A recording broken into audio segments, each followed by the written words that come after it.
All right. Thank you, everyone. Welcome here to Being a Venture Capitalist and Who Should Be a Venture Capitalist. My name is Hideo Ressi. I'm CEO of the Desol Group. And what we do at the Desol Group is we are really trying to bring venture capital to the world. And we're doing that because we believe that venture capital is a force for good in the world, and we want to transform the asset class into something that's going to help society combat some of the biggest problems that we're facing. And let me tell you a little bit about how we're going to do that and how we see the future. So, right now, the world is facing some pretty serious problems, whether it be a climate change, issues with in the environment and the destruction of the environment, everything from, how we treat animals, how we treat the land, how we treat the planet, all the way through to how we treat each other. And all these problems that humanity is facing at the moment have solutions. Entrepreneurs are working on solutions, but in many cases, those entrepreneurs are not getting the capital that they need to take their transformative ideas and bring them to market. So what we want to do at the Desol Group is lower the barriers of entry so that smart and talented people can create venture capital firms, get money to invest in these pioneering entrepreneurs, and really then fix the problems of the world. And we believe that visionary limited partners that want to give money to fix problems, allocating that capital to ethical venture capital managers who then in turn distributed it to entrepreneurs who are really fixing the problems of the world is the solution that we need, right? Because entrepreneurs are actually solving literally every problem that we face, from fast fashion to disposable food wrappings that shouldn't be plastic. Why are we putting food in plastic? Plastic's not good for us. It's certainly not good for the food, etc. All sorts of solutions, from, plant proteins to actually decarbonizing the atmosphere. These solutions are being worked on today and they need to be capitalized. So again, we see these visionary limited partners funding ethical managers who in turn back these entrepreneurs fixing the problems. Now, I want to double click obviously in the middle, because we work with these managers, the ethical managers. So let's talk a little bit about that and what we do there. And then I'll talk about, how you enter into the field of venture capital and who it makes sense for. So what we do in that arena is we provide training, tools, and capital to new and emerging managers. And so the training side, we have the leading venture capital accelerator in the world. It creates a few hundred new firms per year worldwide. And it's very good at taking someone who says, I want to be a venture capitalist. And within roughly 5 months, they close on capital and they start to make investments. And that's very, very fast. So we have programs to train managers on how to get their fund off the ground in record time. Okay. And so that's the training, tools next, and then capital last. On the tools front, we've built the leading platform to run a venture capital firm. We had over 890 firms use it in the month of June. We might even break 1,000 in July, though there is a bit of a summer doldrums, so we'll see. And the tools provide, or the platform that we've built provides CRM to manage your deals, to manage your LPs and everything.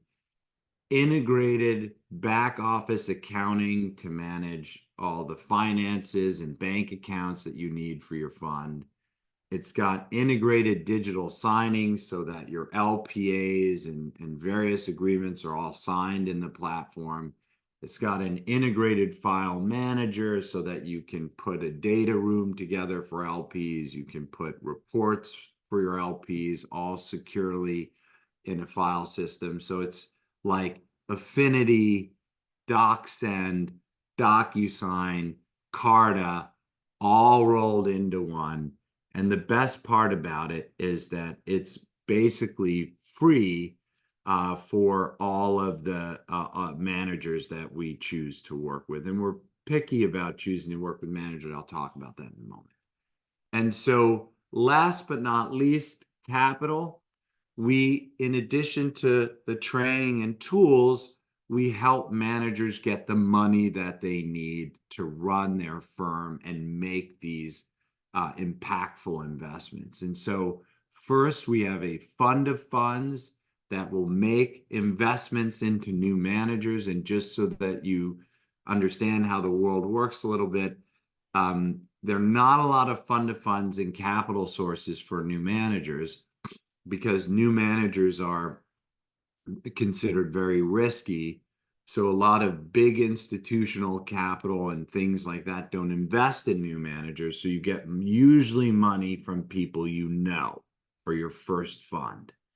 And what we've done is we've created a fund of funds to invest primarily in new managers. So we're kind of changing the paradigm, making new managers a cool segment of the asset class to invest in. And then on top of that, we have systems and programs to help new managers match with limited partners that are interested in investing in new managers, helping these new managers get inbound meetings from limited partners that really are interested in what they're building and want to invest. And that's really those initiatives have been working great.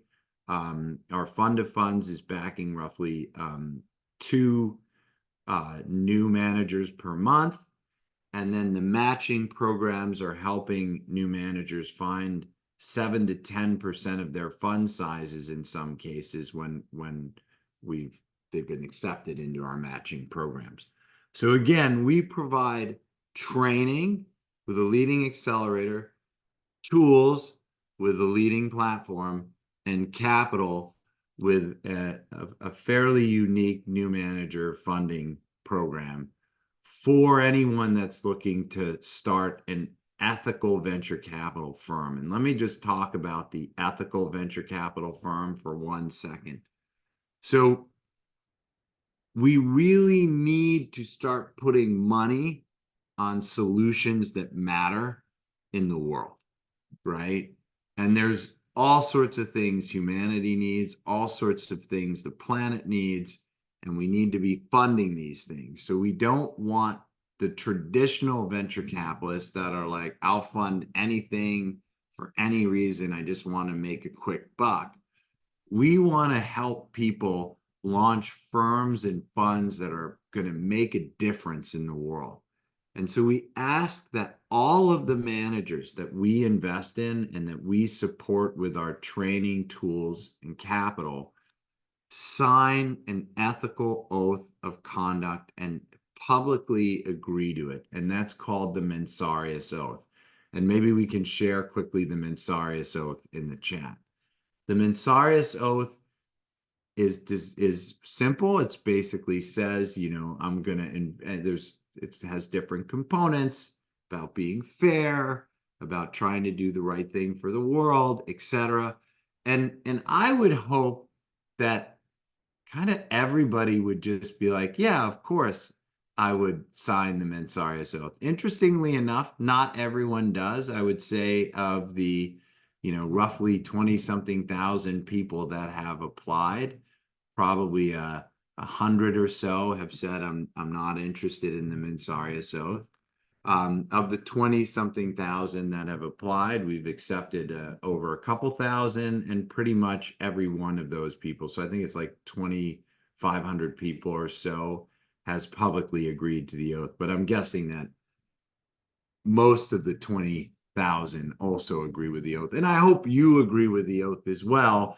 I have a signed copy of the oath not far from here because it's a really important thing that we start trying together to make this world a better place. And if you're investing dollars and I think it's quintessential that you have strong values. And what I think and what I see happening right now is because our training is so good, because our tools are so good, and because the capital is such a positive sign, managers that end up working with us have a leg up over their peers because LPs trust them more, founders want to work with them more, and that's been a positive, virtuous cycle where they get better LPs, better founders, have better success, and that's allowing our managers to outperform, right? So it's been a really great time in general because we're watching this all happen every day, and it's been an exciting time. So I want to turn now to who should be a venture capitalist, why you should enter venture capital, and then if you have specific things about your circumstance, make sure to enter it into the Q&A, and we'll do our best to cover it. So let's start with some basics about venture capital itself and just starting a fund and all this, because I think in order to make a decision if it's right for you, you need to understand what you're getting into. So there's a lot of positives to venture capital, and there's definitely some negatives to venture capital, right? And I'm going to cover those as well. But let's just start with, what is the job, right? What does it really entail? It's in many ways an easy lifestyle, but it's also one of the hardest things that a human being can do, right? Because you can't just roll out of bed one day and be like, I'm going to be a venture capitalist, and suddenly you're a venture capitalist, right? You have to have achieved some modicum of success in your career, right? Because you're looked at as an expert, right? And it could be more of a generalist expert, it could be a specialist expert, but you can't really enter venture capital without some achievement in your life, because essentially you're going to wealthy people and organizations and saying, hey, I want to take your money and allocate it to a risky investment class, and you have to trust me, okay? And that trust is going to come from your credibility. So if you don't have credibility, it's going to be very, very, very hard for you to get the trust of wealthy people and organizations to give you money to blindly invest into risky assets, right? Because if now what does blindly invest into risky assets mean? So venture capital is considered a blind pool, meaning that a limited partner, this wealthy person or organization, gives you money, but they don't get to see what you're going to invest in. You're going to say to them, hey, I'm going to invest in this. And they have to trust you that you're going to do what you say, because the investments are blind. Like real estate is generally not a blind investment. So you're like, I'm going to invest in that building over there. There it is. And maybe sometimes the building doesn't exist, but the land exists. The plans to build the building exist. So you're like, look, I've got the land. I've got the plans. You give me the money. I'm going to buy the land. I'm going to get the plans, right? And then we're going to build the building. But with venture capital, it's like, look, I'm going to invest in stuff, but you don't know what I'm going to invest in, totally blind. And you just have to trust me that I'm going to do it. right? And so that trust, it comes with credibility.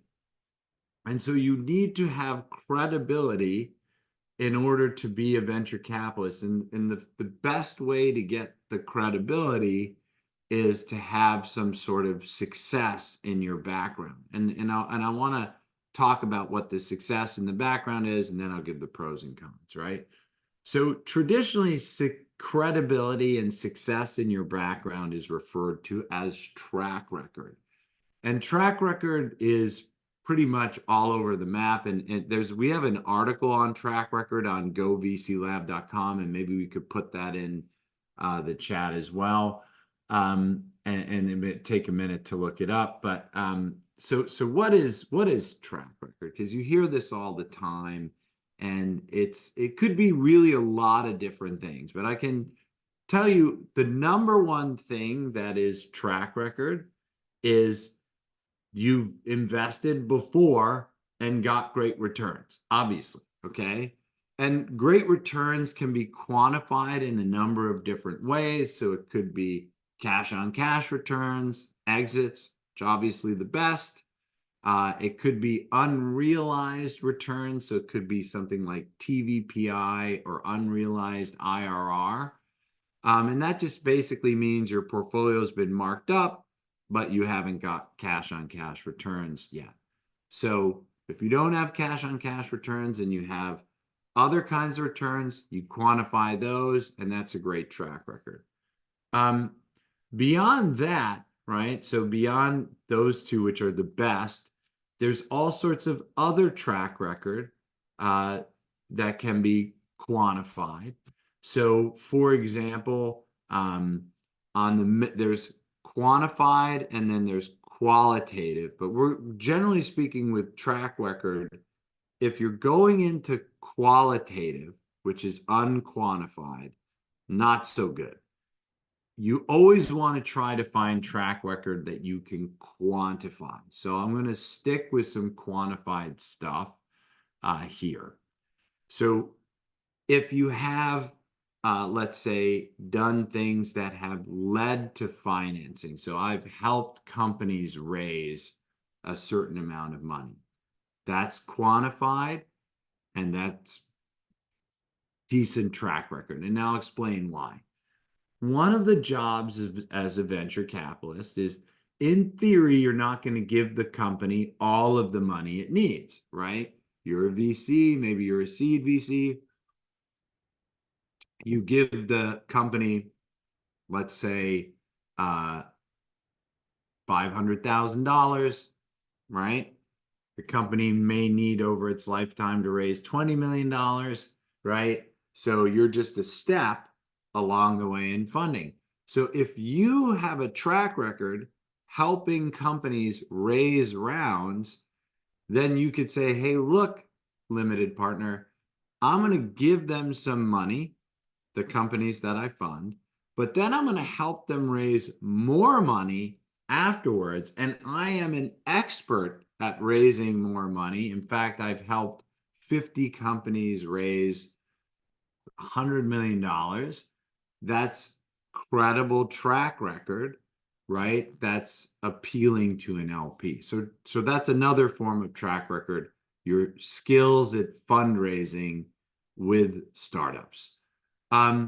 Skills with helping startups get sales. That's also very good track record, because almost as good as fundraising is sales. So if you've helped companies get lots and lots of sales, that's a great track record as well. Another area which is super valuable in track record is helping companies exit. So I've done, M&A for 10 different startups and helped them sell for, $5 billion. Like, wow. So you've helped companies get to the end point and get exits. Obviously, that's great for LPs, because that implies that you might get some cash on cash for them when you're going. So that's another great track record. After these, you can have like a network, right? And then you're talking more about deal flow. So if you say, hey, I run this community or I run this group and it has 5,000 members, and these 5,000 members, we have 10 unicorn companies, or of these 5,000 members, there's, 1,000 that are, experts in AI looking to start companies. Oh, so you want to quantify the size of your network and quantify how that network is really valuable, and might have amazing deals in it, either unicorns or the types of founders you're going after, or people who might start a company. So that starts getting on the deal flow side. You may run a deal flow community, right? So I run a community that matches entrepreneurs with investors. We have, 1,000 members. We're doing 3 or 4 matchings a week. And now I'm launching a fund to do so I can back these amazing founders myself, right? So some sort of way, I'm giving all kinds of different examples of quantifying your deal flow. After that, you start going into experience, and I'm telling you these things in order. So the first things I said, obviously, cash on cash returns is number one. And now that we're all the way at the bottom here at like your experience, that's sort of last. So if it doesn't mean that it's bad. It just means it's not as good as cash on cash returns. So if you have lots of experience. Let's say you're a top leader in AI, right? And AI is super hot right now. So if you like, I have, I haven't done investing, I don't have a network, I haven't done M&A or anything like that, but I'm one of the leading thinkers in AI. I've published, 50 papers on AI. I know. So you want to try and quantify how strong of an expert you are. And if you can do that in a way that sounds really compelling, then that's another, not as good as the others, but good way to enter the field of venture capital. And what I want to say about this last one is there's a temptation among people to say years of experience. I have 20 years of experience. That is really, of all the things, that's dead last. It's almost better to say, I've published this many papers in it. So I'll give you an example. I've had 5 years of experience in AI or 10 years of experience in AI. Like, kind of, so what? I published 3 of the top papers in AI, including one that led to the creations of LLMs. Okay, much better, right? So if you are falling back to just your experience and you're entering into venture capital, and it's kind of difficult to quantify your experience beyond years of experience, you really have to try to find something that you've done that's quantifiable and exceptional in the experience bucket. Okay? Because going back to the original point that led to track record, you just can't enter venture capital unless you have some compelling experience, right? And so you have to figure out what that compelling experience, what that compelling track record is, right? And if you and that's a really, and I'm happy to work with you on it. You can put your stuff in the Q&A and say, hey, here's some things that I have. What do you think would be the most compelling track record? And I'll be happy to discuss that with you.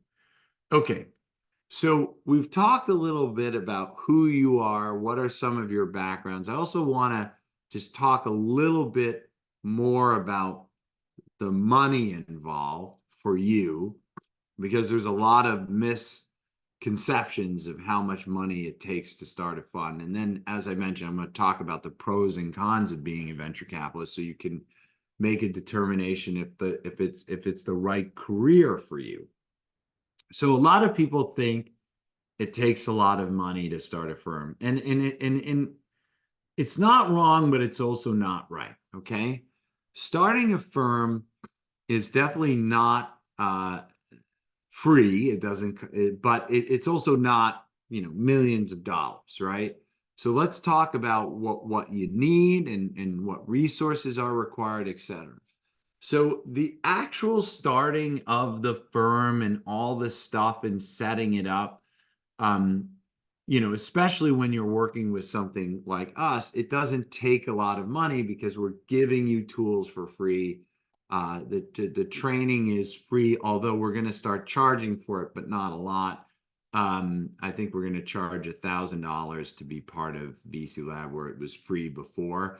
And by the way, it will still be free if you apply by the early deadline for cohort 16. And then I believe we're discussing right now what the price should be, but it's going to be like $1,000 if you apply between the early and the final. And if you apply late, there'll be an extra fee, so maybe 1,500, something like that. But so the training is relatively free or free. In our case, the tools are free. So what are the costs, right? Okay.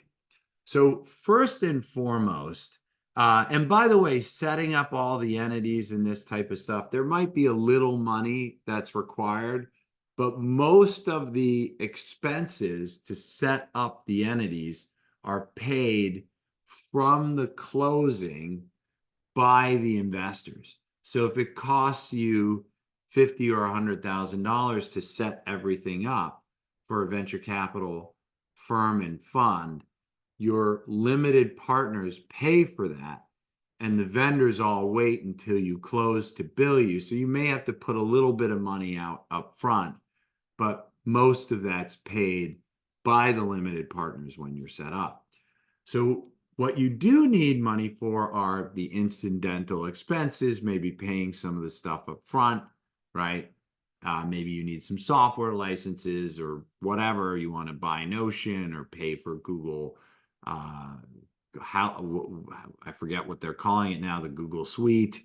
I think they changed the name all the time. Their naming convention's crazy. It's like Gemini with blah blah blah plus, and it's like Gemini plus blah blah blah. It's like, huh?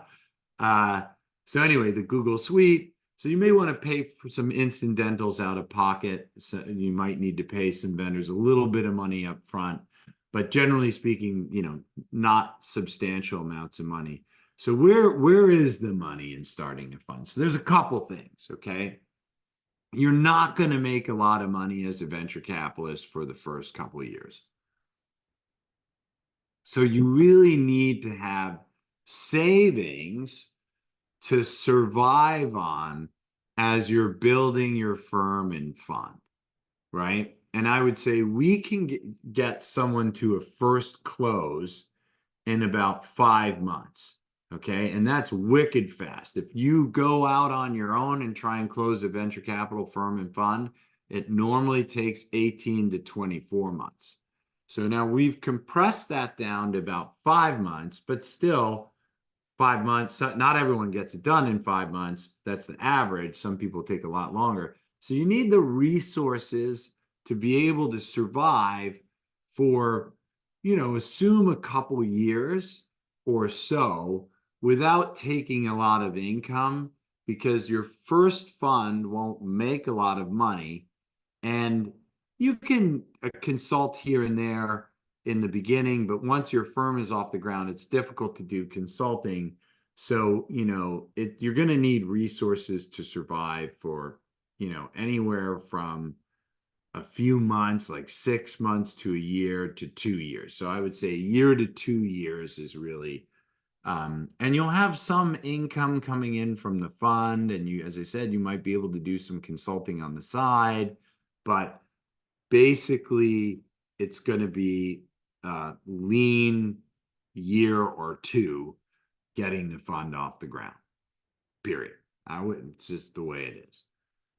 In addition to that, and there's some things you can do to overcome it. You can sell a GP stake and take some money in to live off of. So there's some things you can do to reduce that burden, but best case scenario, it's not that lean, but it's still going to be leaner than most other things you do.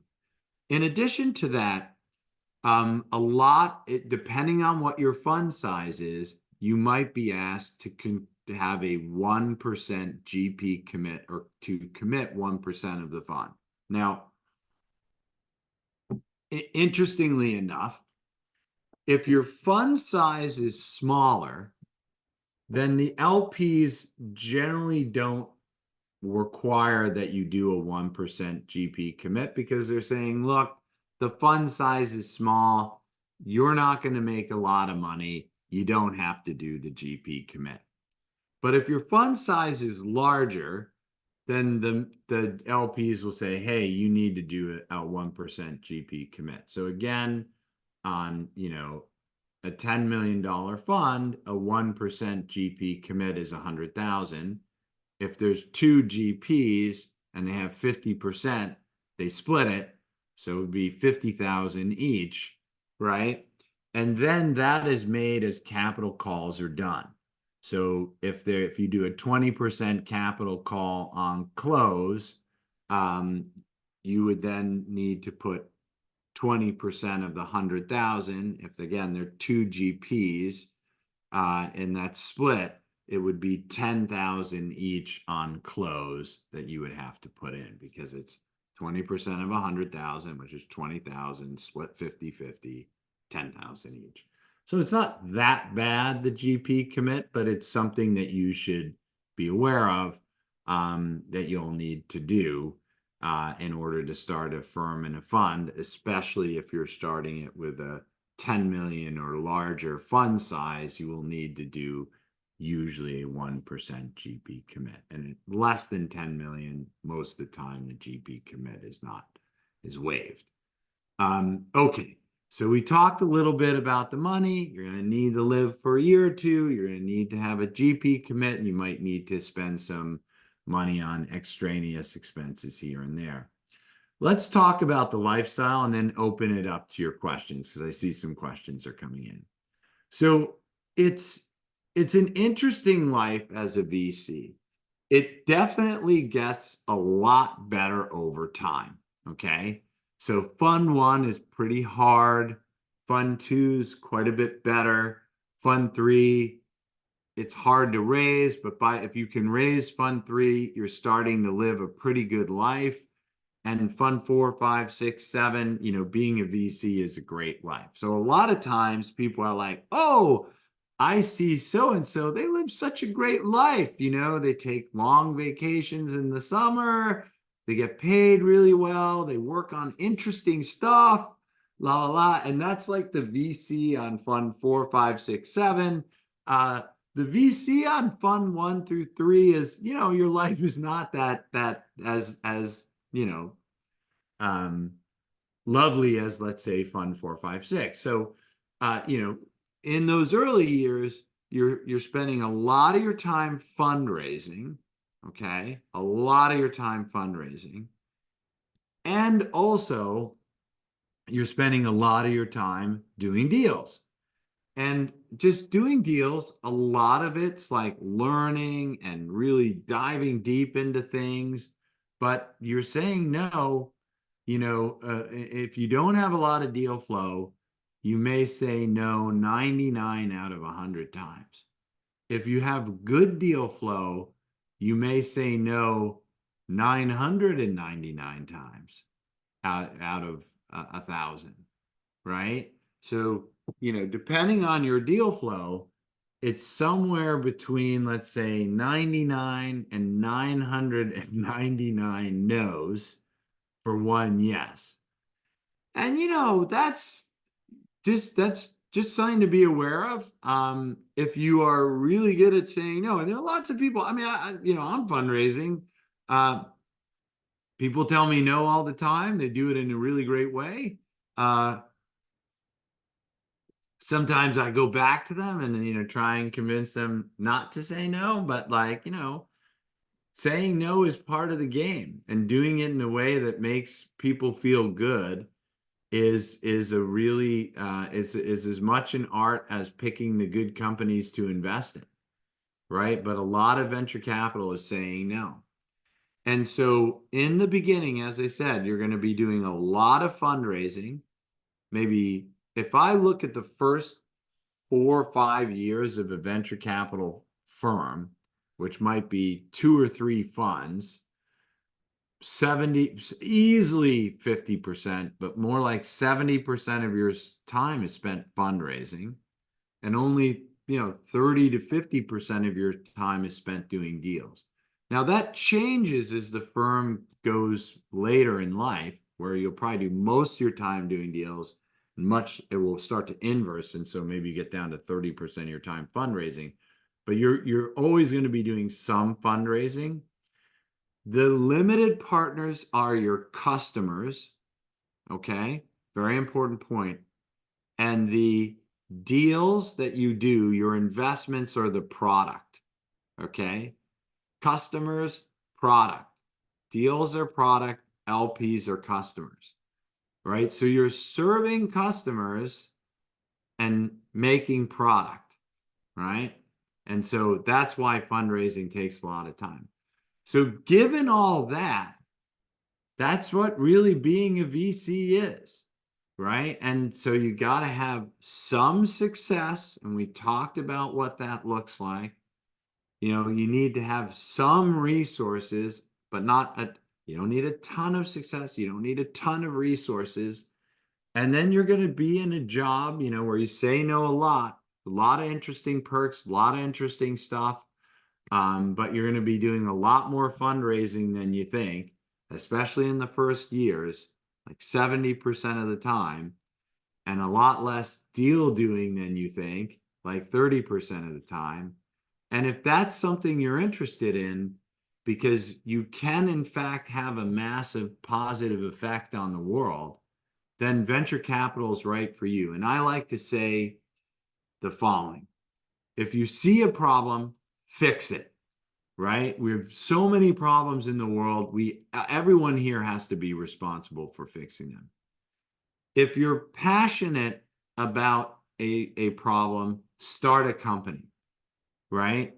To tackle it. God damn, the plastic is everywhere. I want to get rid of plastic. Start a company to get rid of plastic, right? If you're passionate about a problem set, then start a venture capital firm, because you can't have a bigger impact than by being a VC. The VC can really change a whole swath of things by making strategic investment decisions in an area. All right, let's jump over to the questions here. I'll start with the most upvoted. Zing is asking, would you recommend all in instead of part-time for Fund One? Thanks for sharing your insights. Yeah, great question. So you need to go all in to be a VC on Fund One. So there's a little bit of like, if you're really, really, really famous, or you're really, really, really successful, you might be able to do it part-time, maybe, right? Because you're able, maybe, it's super maybe, but it's almost like how successful you are, how famous you are, and you might be able to put a little less time in, so you could continue doing whatever you do that makes you famous or successful, and start a VC firm. So you see some athletes do it, some super successful, famous people have funds on the side. But without like the extremes, even like Joe Montana and stuff, he's working full time, pretty much on his fund, because it just takes a lot of time and effort to get a fund off the ground, to fundraise, to get the deal flow, to review the deal flow. It really is a full-time initiative for the vast majority of people, even super successful and famous people. Jennifer's asking, when it comes to defining a compelling experience for track record, what are the rules of using achievements from your time as an operator? So generally operations experience is, and let's say I was a project manager at Google that launched XYZ. that's okay, you know, if it's really, really related to your thesis and the thing you did is super successful. So if you launch Gmail at Google and you were going to do productivity tools, that would be pretty amazing, right? But if you were like, if you got like project manager of the year at like Cisco and you're working on climate tech, that doesn't really matter. Like, who cares, right? So you have to have an achievement in your career that's fairly exceptional, right? And related to your thesis. So you can't have achievements here and thesis here, and it's like, oh, that doesn't match, right? So you have to have an exceptional achievement that relates to your career. And generally, that will be considered on the lower end of things because at the end of the day, these visionary limited partners are backing you to go do the thesis blind, and they just need to believe that you have what it takes to execute on that thesis and make them money. Um, okay, Janet's asking, is it better to start an angel fund to gain some traction before going into a VC fund? No. So like, don't do A to do B. I will say there's one exception to that. If if you can be an angel, yes. If you have resources to do some angel investing and then become a VC, yes. But to start an angel fund, it's like you're starting a fund, but it's a little crappy fund. And so what I see happen here is like people start this little crappy fund and then they realize, oh man, you know, I'm actually pushing out when I'm going to be able to start my real fund because I've started this little crappy fund and it's taking all my time and effort. And you know, and so if you have some resources, so just to finish that, like, it will take you a lot of effort to set up your little crappy fund, a lot of effort to make investments from your little crappy fund, and then you're going to be like, hey everyone, I set up a little crappy fund and now I want to set up a big non-crappy fund. And so people are like, well, and just to give you a sense, to get great IRR, to get great TVPI on any fund takes years, 5 years, 7 years, right? So you're going to say, I'm going to set up little crappy fund for 5 to 7 years to get results. And then I'm going to do my real fund, which will take another 5 to 7 years. So that decision will actually put you from being in a successful VC 10 years in the future or more like 12 to 14 years in the future. And so if you say, if you're whatever, 20 and you're like, by my mid 30s, I want to be VC, then yeah, start with a little crappy fund now and kick the can down the road. Now, the exception I'll say is if you can make some angel investments, um, you know, it's always good to have some investment experience. And so if you can do some angel investing and, you know, hopefully get some wins, do some angel investing because that just gets you experience investing and you can say, hey, I'm a prolific angel investor. Maybe I don't have the track record yet, but that definitely will help. Janet. Okay, so Jennifer's asking, at what fund size do LPs ask for a 1% GP commit? So it's not really about fund size. Most LPs will want you to do a 1% GP commit 100% of the time.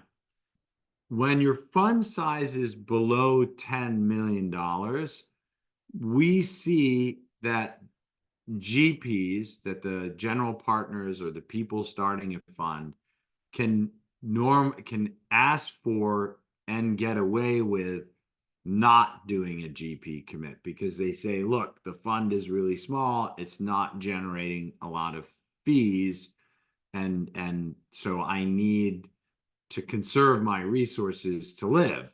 And then LPs are like, okay, I understand.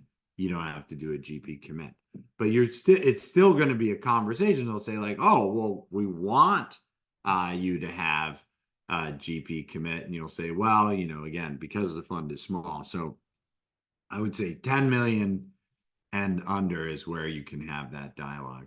Christian's asking here, and you can upvote the questions, everybody. So there's a little thumbs up, and we're running out of questions, but we're also running out of time. So if you have questions, get it in the Q&A and upvote questions. So what is the average fund size dollars that you're seeing for first funds when they go through VC Lab? Yeah, that's a great question. So just so everybody understands, we're doing this all around the world. And so there's fund sizes in what I'll call developing markets and fund sizes in developed markets. And then your background really affects fund size. So if you're in a developing market, you're probably doing fund sizes in $2 to $5 million. And if you're super successful, you do it 5. If you're less successful, you do it 2, right? So that's sort of the spread. In developed markets, I would say 5 to 10 is pretty common. But that, interestingly enough, the average is 14. And you're like, well, Adeo, why are you saying 2 to 5 and 5 to 10, yet the average is 14? So here's why. Your goal is to oversubscribe whatever you tell people your fund size is. So if you say your fund size is 2, you want to raise 3. If you say your fund size is 5, you may want to try and raise 10. If you say your fund size is 10, you may even want to try to get to 20, right? Because your fund size is really a minimum and you want to beat it. And unfortunately, most new managers and emerging managers do the opposite. They set an aggressive fund size and they fail to hit it. And then they look bad. And unfortunately, you can't really look bad in venture because once you fail, that's a black mark on your track record forever. So you definitely want to keep your fund size to a level. So the reason the average is 14, and what I said is that most people set their fund size at a certain level and then successfully oversubscribe. Okay, so let's go with some questions. Marilis, is that right? Marilis, what if your industry is out of hype cycle and considered dead at the moment by press, but also LPs, et cetera? So especially in the VC. Yeah, so look, if you're not in and like you can't, it doesn't matter what your industry is, right? It matters what your thesis is, number one. So you just have to have a pretty compelling thesis. That's mission critical. Then your background has to meet your thesis, and you got to find that track record. So again, there's a pre-curriculum link. Maybe we can put it in the chat, and we can share with you all the pre-curriculum to work on your refining your thesis and figuring out the right track record. But so once you have that thesis, you got to find a compelling thing from your background that's quantifiable to justify why you should be making blind investments in the space. All right. Again, let me just reload here because I think we have some more new upvotes. And Anthelu is asking, any major difference to note when launching a VC focused on funding social impact entrepreneurs? No. So look, that's too broad.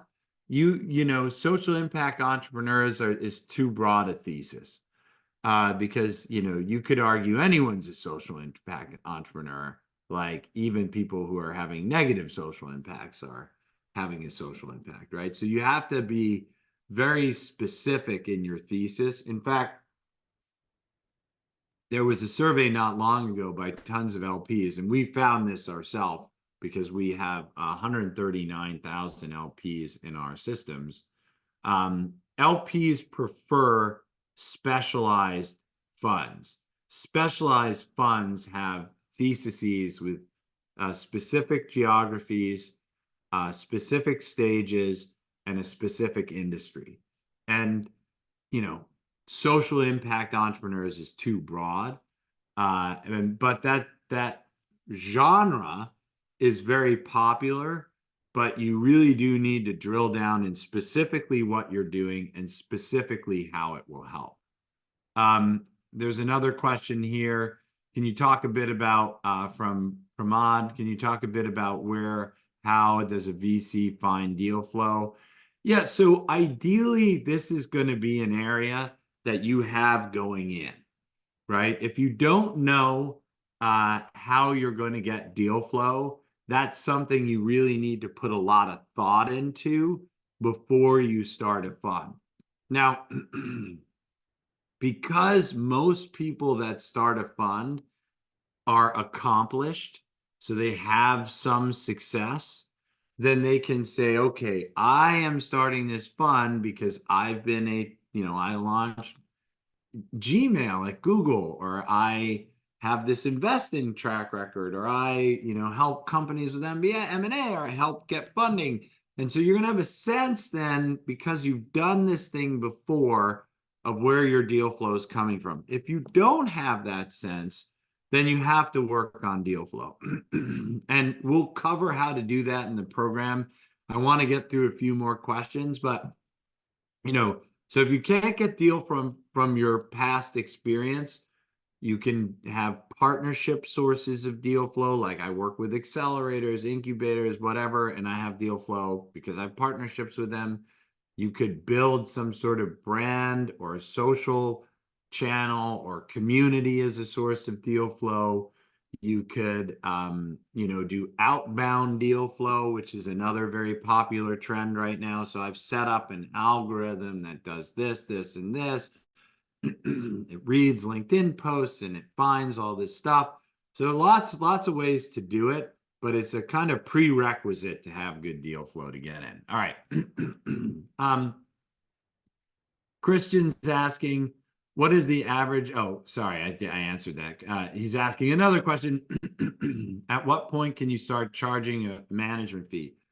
Well, you start charging management fees right when you do your first close. They just don't produce a lot of money. Let's say you're shooting for a $10 million fund. Let's say you close on $1 million, right? Let's say you do a 20% capital call, right? So you're really earning 2% on $1 million because you only earn management fees on what you've closed. And, it's just not going to be a lot of money. So you charge right away on your first close. It just doesn't amount to a lot of money. And all of this is covered by the LPA. Maybe we can put a link in here to the Cornerstone. We've run out of time here. We do have a couple more questions. So here's what I would say. Everyone, don't be shy. Cohort 16 will help you with all this stuff. If you're thinking of starting a fund, I would recommend applying now because, as I mentioned, we're eventually going to charge for cohort 16, but it will be free for everyone that applies before the early admissions deadline. And we have a few weeks to the early admissions deadline. So you have plenty of time to apply, plenty of time to benefit, to get into the program for free. We'd love to help you launch a firm and a fund. Thank you, everyone. Hopefully this was super helpful. Bye, everyone.